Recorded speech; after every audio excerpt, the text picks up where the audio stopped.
Hello guys, నేను రీసెంట్గా Hyderabad to Bengaluru travel చేశాను జింగ్ బస్ ప్లస్ ఏసీ స్లీపర్ బస్లో.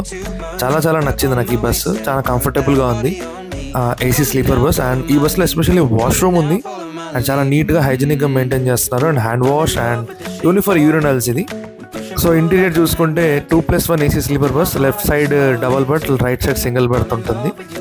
లగేజ్ ర్యాక్, సేఫ్టీ ఫీచర్స్ ఉన్నాయి, బ్లాంకెట్, బెడ్షీట్స్, పిల్లోస్ అన్ని ప్రిఫర్ చేస్తారు, ఇంక్లూడింగ్ ఎమర్జెన్సీ ఎగ్జిట్. అండ్ ఈ బస్సులో ఎస్పెషల్లీ రూట్ పాస్ అనే ఆప్షన్ అనమాట మనకి. సో హైదరాబాద్ టు బెంగళూరు కానీ బెంగళూరు టు హైదరాబాద్ మీరు ఫ్రీక్వెంట్ ట్రావెల్స్ అయితే కనుక 22 రూపీస్కే లభిస్తుంది మనకి. దీనివల్ల మనకి సీట్ అయితే 499, షేర్డ్ స్లీపర్ 699, సింగిల్ స్లీపర్ 899కే వస్తుంది. అండ్ మనకి ఈ బస్సులో ఇంకో ఫీచర్ ఉంది, లైవ్ ట్రాకింగ్. మీరు ఎక్కడున్నారు, ఏ ప్లేస్లో ఉన్నారో తెలుసుకోవాలనుకుంటే ఆ యాప్ ఓపెన్ చేయగానే ట్రాక్ మై బస్ అని ఉంటుంది. అది క్లిక్ చేయగానే ఎక్కడున్నారో ఏంటో చూసుకోవచ్చు అండ్ మీ ఫ్యామిలీ మెంబర్స్కి షేర్ చేసుకోవచ్చు. ఇది ఎస్పెషల్లీ ఉమెన్ ట్రావెలర్స్కి, సింగిల్ ట్రావెలర్స్కి యూస్ఫుల్ అవుతుంది. అండ్ నేను మార్నింగ్ బై 5:30కి సిల్క్ బోర్డ్ దిగిపోయాను. ఈ వ్లాగ్ రాబోతుంది త్వరలో. So stay tune. Thanks for watching.